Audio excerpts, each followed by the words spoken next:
¿La fe tiene límite para lograr lo que quieres? Napoleón Hill. El mágico poder de la fe. En el poder de la fe está el secreto supremo. La fe es la llave al poder mental básico que convierte los conceptos en realidades. Las metas se alcanzan en forma que parece milagrosa. No obstante, utilizaremos tan solo fuerzas naturales que se encuentran a disposición de cualquiera. Hasta pueden causarse modificaciones físicas en el organismo por medio de una fe profundamente implantada. La clave para llegar a tener una buena cantidad de dinero consiste en un simple proceso de autosugestión. Concéntrese en lo que quiere y encontrará señales que irán mostrando el camino. Las fuerzas de la evolución humana han sido colocadas bajo el dominio del hombre, y por ello usted puede controlar su evolución personal para llegar a ser mejor y prosperar. Todo lo que crea la mente de un hombre, esa misma mente lo realizará. Por favor, repita una vez más esta afirmación, pero despacio. Todo lo que crea la mente de un hombre, esa misma mente lo realizará. Si esto mismo se lo hubiésemos dicho al principio del libro, se le habría hecho algo más difícil de creerlo. Pero ahora ya conoce usted muchos de los patrones de éxito y fracaso, de felicidad e infelicidad, de agitación espiritual y paz espiritual. Por eso, ahora que repita usted, todo lo que crea la mente de un hombre, esa misma mente lo realizará. Sabe bien que la idea de realización que acarrea la realización misma es una grandiosa prerrogativa humana. Todo lo que crea la mente de un hombre, esa misma mente lo realizará. Este es el secreto supremo. Y es perfectamente cierto, si cree usted que llegará a poseer una gran fortuna, tenga por seguro que la poseerá. Es perfectamente cierto si cree usted que llegará a tener paz espiritual, la tendrá, junto con todos aquellos beneficios inherentes a ella. Todo lo que crea la mente de un hombre, esa misma mente lo realizará. Este es el secreto que se conoció en otras eras. Este es el secreto que gobierna las realizaciones de hoy en día. Este es el secreto que seguirá al hombre en su ruta a las estrellas. Este es el secreto de todos los tiempos. ¿Qué queremos decir al hablar de creer? Con desearlas no se consiguen las cosas, dice un viejo proverbio. Y es muy cierto, porque conviene recordar que un deseo no es una convicción. El deseo tiene lugar en la superficie de la mente. Yo deseo. Se suele empezar a decir, agregando a esas palabras cualquier capricho que espolee la fantasía, a saber, $1.000.000 que le caigan a uno como llovidos del cielo. O bien ser capaz de volar con solo agitar los brazos. Un deseo no se encuentra limitado por las fuerzas naturales. Pero este hecho obvio no es la principal diferencia entre deseo y convicción o fe. La fe se origina en las profundidades de la mente. La fe se convierte en parte integrante del propio ser. Por esto, cuando existe una fe profunda, pueden ocurrir cambios en las secreciones glandulares y el contenido del torrente sanguíneo, obrándose otras mudanzas físicas que la ciencia médica no puede explicar. Repito que, cuando se tiene fe en algo, eso irradia una longitud de onda desconocida desde las profundidades de la mente propia, para alcanzar las profundidades de otra mente, lo cual explica una buena parte de la fuerza de la personalidad y muchas otras cosas a las que se han fijado las etiquetas más absurdas.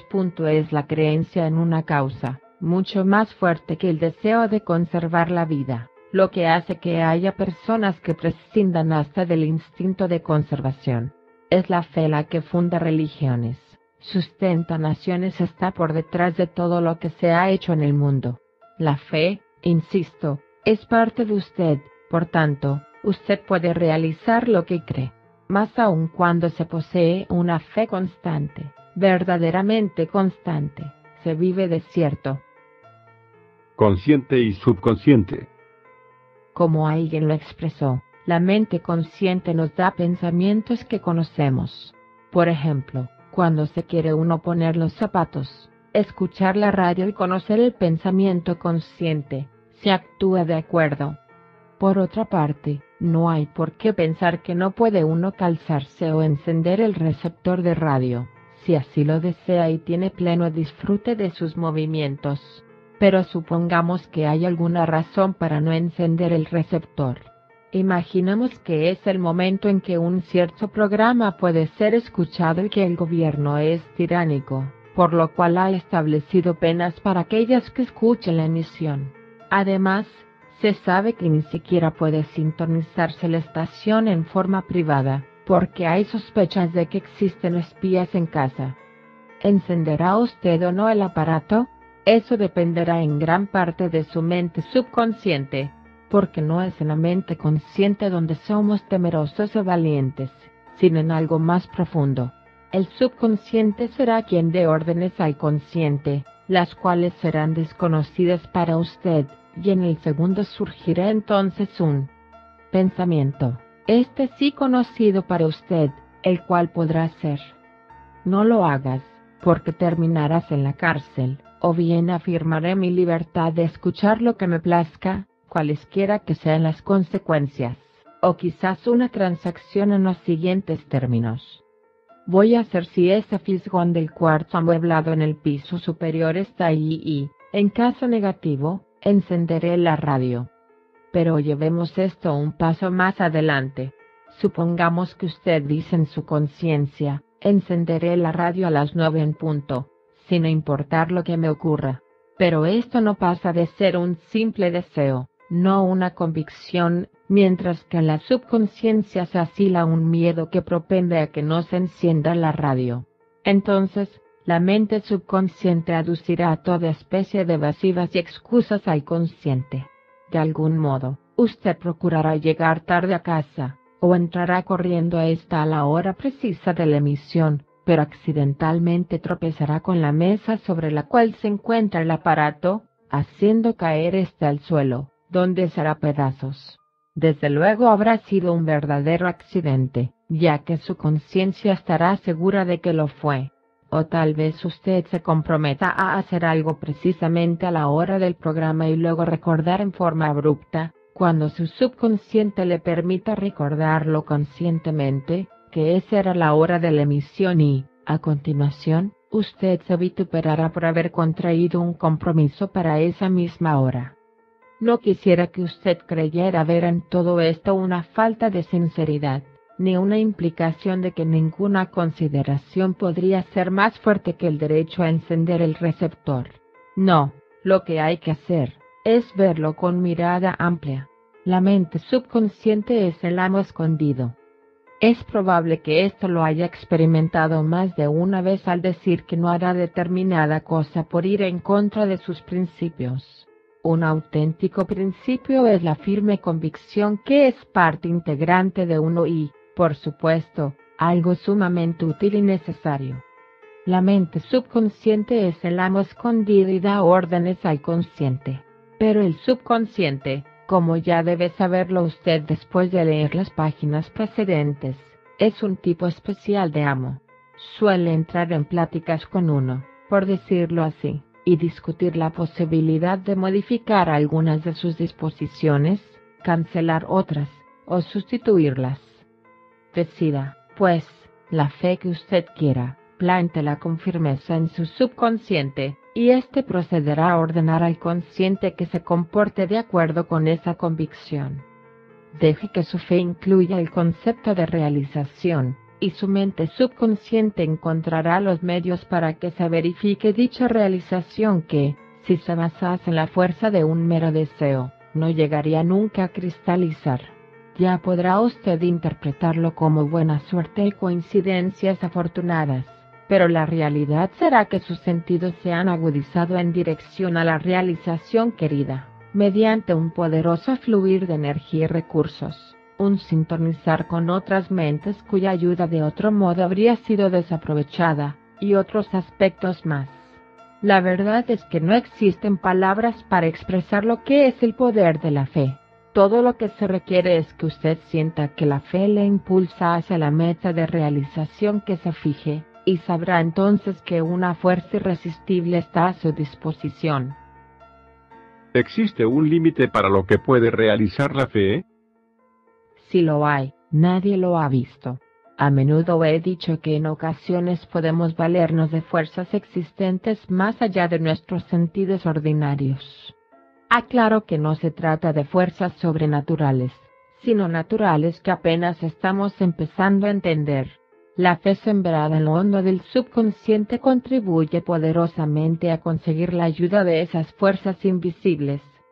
Una vez cuando era yo un niño, padecí fiebre tifoidea, la única enfermedad seria que he tenido en mi vida. Estuve muy mal durante semanas sin que me ocurriera ninguna mejoría. Al fin, según me manifestó mi padre años más tarde, caí en estado de coma. Los 2 médicos que habían estado a verme le dijeron a mi progenitor que no había nada que hacer, que mi fin era solo cuestión de horas. Entonces mi padre se fue al bosque. Allí cayó de rodillas y oró a otro médico infinitamente más poderoso que los de la tierra. Mediante esta plegaria generó una fe poderosa, abarcadora de todo, de que yo acabaría sanando. Permaneció de rodillas, rezando 1 hora o más, y al final una gran paz descendió sobre él. Esa paz de espíritu que es la condición indispensable para que la mente pueda trabajar a pleno rendimiento. De repente, como surgido de la nada y más allá de toda duda, supo que yo iba a curar. Yo no sé dónde pudo ser oída la oración de mi padre, ni si fue escuchada, ni tampoco si. El mero hecho de orar le dio la concentración y el elemento intensificador que es factor de la implantación de una honda fe en el subconsciente, pero lo que sí sé es que, cuando volvió a casa, me halló sentado, cosa que no podía hacer un par de horas antes. Sí, estaba sentado y pidiendo agua, habiéndose quebrantado la fiebre que padecía, como solía decirse en aquellos tiempos. Otra generación, otra meta. He tenido el privilegio de ver en mi propia generación y con mi propio hijo cómo una fe profunda puede hacer lo imposible. Cuando mi hijo Blair nació sin orejas y sin las partes vitales del equipo orgánico auditivo, concebí la idea de que él llegaría a oír. Pero antes permítaseme hacer una breve enumeración de las dificultades que se nos presentaron a Blair y a mí, los improperios de que fuimos objeto por no permitirle aprender a expresarse con los dedos, los intentos de hacer naufragar su vida haciéndole consciente de su defecto, etc. Pero a pesar de todo, yo sabía que la mente subconsciente podría obrar maravillas para establecer la salud y el apropiado funcionamiento del órgano, cuando se la sabe condicionar. La mente subconsciente a menudo sirve como una especie de centinela que guarda la entrada del subconsciente. Por ello, cuando decimos, un hombre convencido a la fuerza sigue profesando sus mismas opiniones anteriores, es verdad, porque dicha aceptación fue solo consciente, quizás un mero aplacamiento, pero no un cambio de orden subconsciente. O bien en circunstancias especiales nos vemos llevados por la corriente y no actuamos como solemos, pero más tarde volveremos a nuestro modo de ser ordinario, porque no existió una impresión lo bastante profunda. En ocasiones, el hipnotismo parece soslayar a la mente consciente, tratándose de cierto tipo de personas. Pero hay un medio mejor y menos arriesgado para saltar sobre la barrera del consciente e implantar instrucciones en el subconsciente, donde serán absorbidas y devueltas más tarde. Dicho medio consiste en dar órdenes a una persona dormida. La mente consciente duerme, pero la subconsciente no. Estudios recientes apuntan a la existencia de ciertas fases en el sueño, en las que la mente es más receptiva que en otros, y me llena de satisfacción que ahora se investigue esa técnica. Tal vez haya yo perdido algunos de los esfuerzos que hice en el caso de mi hijo, pero dichos esfuerzos fueron tan constantes y respaldados por tanta fe, que consiguieron lo que muchos afirmaban que yo nunca llegaría a lograr. Le hablaba a mi hijo mientras dormía. Me dirigía a su mente subconsciente y le decía lo que yo esperaba. Además, se le proporcionó estímulo a su sistema nervioso mediante ajustes quiroprácticos. Siguiendo este método, induje a la naturaleza a formar un juego adicional de nervios auditivos desde el cerebro de Blair hasta las paredes internas de su cráneo. Claro que no le crecieron las orejas, pero alcanzó una capacidad de oír equivalente a alrededor de un 65% del nivel normal, y con ello todos nos dimos por satisfechos. Algunos pueden calificar lo ocurrido de milagro, pero yo más bien lo denominaría una demostración del enorme poder de las fuerzas naturales. Se me preguntará cómo a mi hijo le es posible oír. Ya esto puedo contestar que a través de una transmisión o conducción del tejido óseo hasta llegar el sonido a los nuevos nervios por dentro del cráneo. Ahora sabemos que algunos de los nuevos dispositivos transistorizados para oír se basan en la conducción por el hueso. ¿Puede perfeccionarse el método? Mi método dio resultado, pero requirió de la ayuda de una persona dedicada que velara varias horas por las noches. Más tarde experimenté con un gramófono que repetía un mensaje grabado cada 15 minutos, conectado a un instrumento auditivo, colocado bajo la almohada del durmiente. Yo mismo he recibido beneficios positivos de ese mecanismo.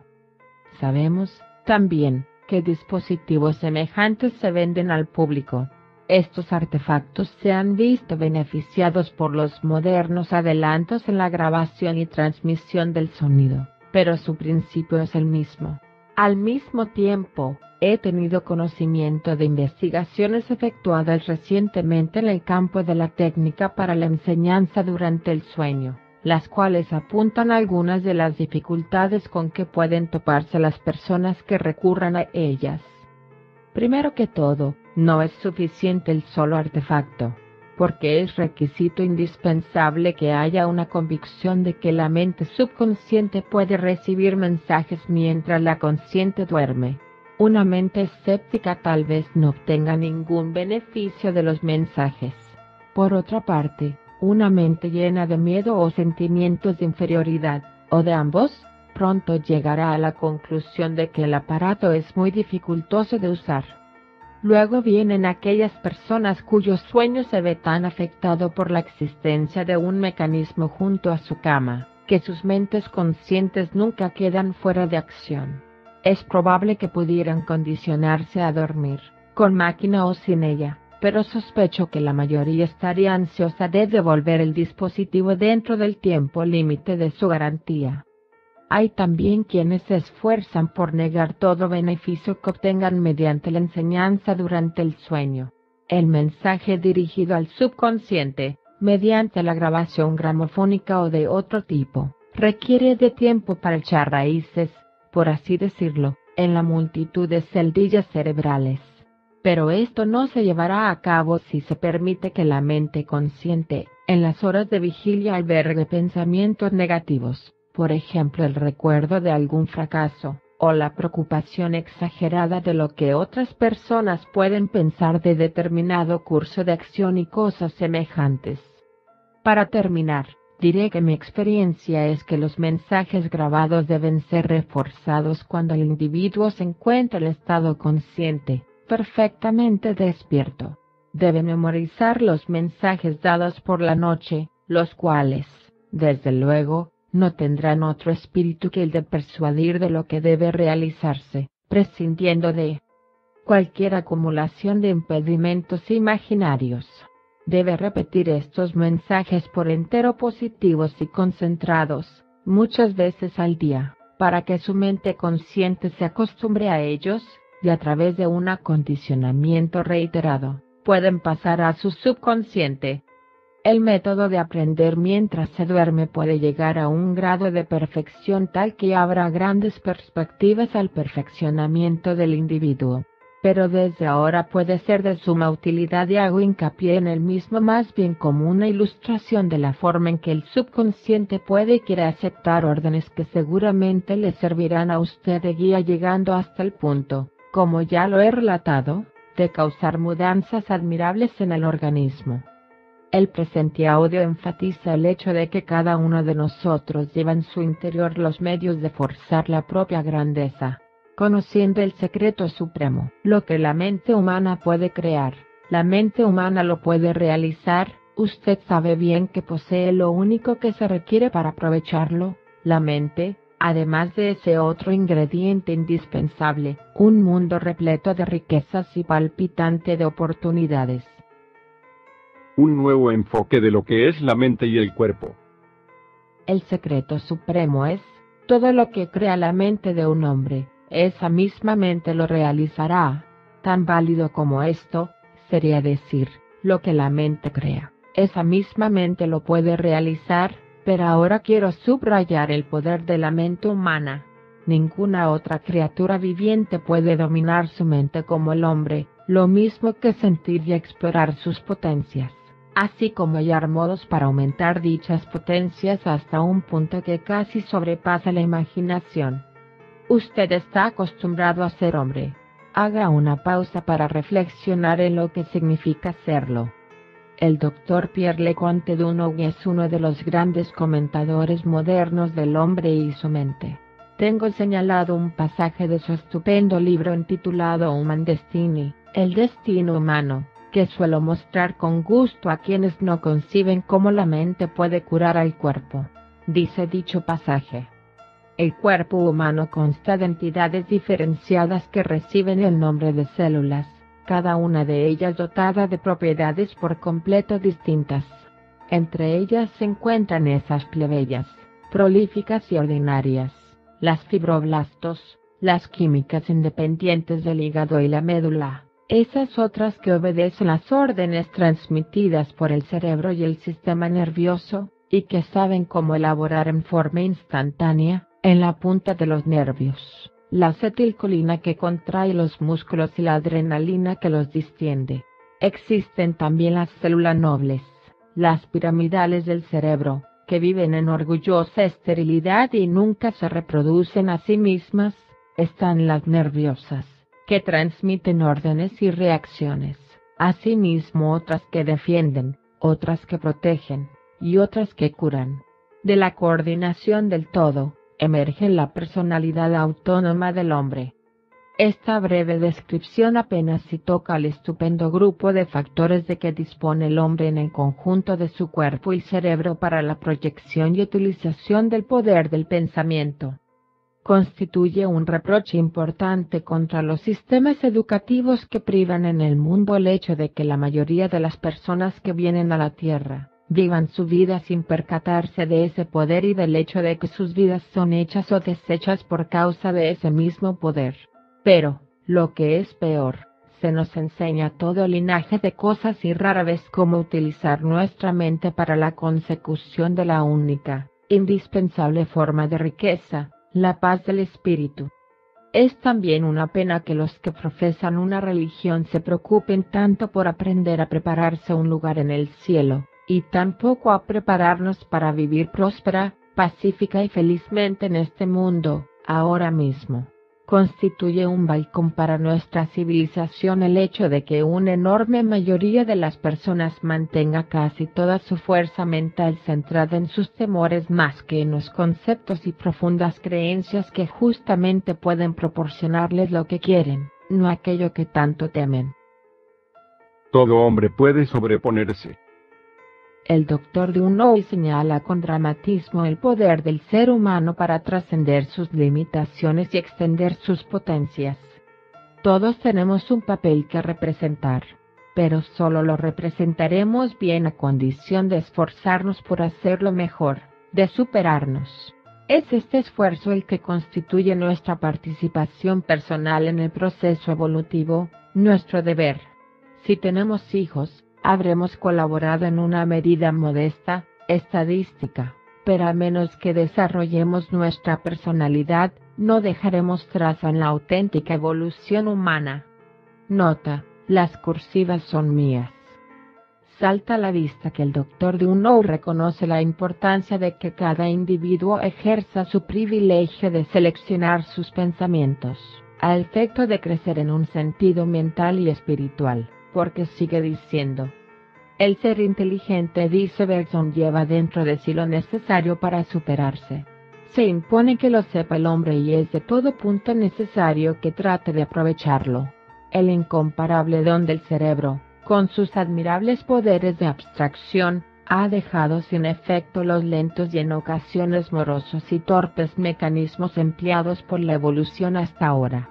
Gracias tan solo al cerebro, el hombre, en el curso de únicamente 3 generaciones, ha conquistado el espacio, mientras que se necesitaron centenares de miles de años para que los animales alcanzaran ese mismo resultado a través del proceso de la evolución. De igual modo, gracias al cerebro, el alcance de nuestros órganos sensorios se ha visto multiplicado en millones de veces, mucho más allá de los sueños más atrevidos. Hemos acercado la luna hasta casi 50 kilómetros de nosotros. Tu no es un autor moderno, pero salta a la vista que requiere que se ponga al día. Vemos lo infinitamente pequeño y lo infinitamente remoto, escuchamos lo inaudible. Hemos empequeñecido la distancia y dado muerte al tiempo físico. Hemos esclavizado las fuerzas del universo, aún antes de que hayamos tenido éxito en comprenderlas bien. Nos ha sido posible ridiculizar los métodos, tediosos y prolongados, de experimentación utilizados por la naturaleza, porque ésta al fin logró producir su obra maestra en forma del cerebro humano. Pero las grandes leyes de la evolución todavía se encuentran en actividad, aun cuando la adaptación ha perdido toda la importancia, por lo menos en lo que a nosotros toca. Ahora nos corresponde la responsabilidad de que la evolución siga avanzando. Somos libres de destruirnos a nosotros mismos si malinterpretamos el significado y finalidad de nuestras victorias, y somos también libres de marchar hacia adelante, de prolongar la evolución, de cooperar con Dios si percibimos el significado de todo ello, si nos percatamos de que solo puede lograrse a través de un esfuerzo decidido hacia el desarrollo espiritual y moral. Paz mental y poder mental. Como lo que se realiza en la vida depende primeramente de lo que se concibe en la mente, y esto a su vez depende antes que todo de una convicción honda, interior, fundada en el subconsciente, es fácil ver que la vida depende de la capacidad de crecer. Claro que los procesos mismos de la vida no dependen de esta capacidad, porque el Eterno ha proveído para que la suprema consecuencia de la evolución, el hombre, viva sin que ni siquiera se percate de ello. El palpitar del corazón, el bombeo de los pulmones, los procesos de la digestión y otras funciones vitales son manejados por una porción del cerebro que, a su vez, cuida de sí misma. Pero, por encima de todo, el hombre aspira a un constante perfeccionamiento.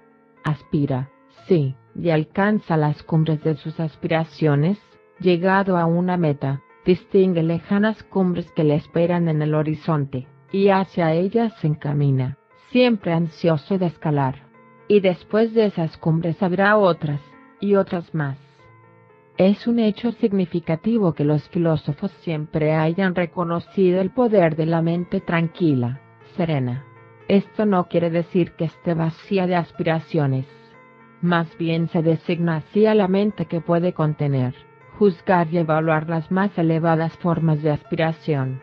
La mente tranquila no es exclusiva propiedad de la persona que no participa en los negocios y actividad del mundo, ya que algunas de las mentalidades más serenas y llenas de paz son precisamente de las más ocupadas.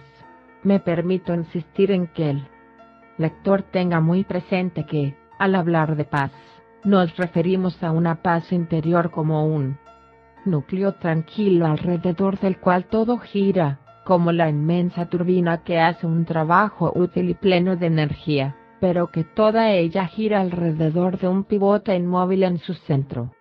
Una mente en paz es aquella susceptible de pensar en grande, porque no lleva dentro de sí conflictos inconscientes que puedan entorpecer o invalidar al consciente y en consecuencia la acción consciente. La mente en paz es libre, su poder, ilimitado. Apoya sus grandes convicciones en la base de una paz interior y entonces serán en verdad grandes, susceptibles de realización. No cualquiera las podrá realizar quizá, sino solo quien sepa que la paz de la mente y el poder de la mente son una misma cosa. ¿Quién dice que hay algo que no puede hacerse? Qué grande realización tiene a su favor ese tal, para que tenga derecho a emplear la palabra imposible. Revisión del capítulo. 1. Todo lo que una mente crea, la misma mente puede realizarlo. Este es el secreto supremo, el sempiterno secreto fundamental de los esfuerzos del hombre para controlar su destino. Si se concibe la idea de un gran paso hacia adelante en la vida, hasta integrar una honda convicción subconsciente, dicha convicción será el cimiento de la realidad. Un simple deseo no logrará nada, porque no llegará a penetrar a lo más profundo de la mente, pero la auténtica convicción se convierte en parte del ser. 2. Consciente y subconsciente. La mente subconsciente es el jefe oculto. Aun cuando la mente consciente dirige las acciones conscientes, la subconsciente dicta el patrón de las mismas. Si subconscientemente usted teme hacer una cosa, es posible que elabore toda clase de pretextos y evasivas que le impidan ejecutarla. Pero también sabemos que es factible convencer al subconsciente de que cambie sus consignas y con ello el rumbo de la vida.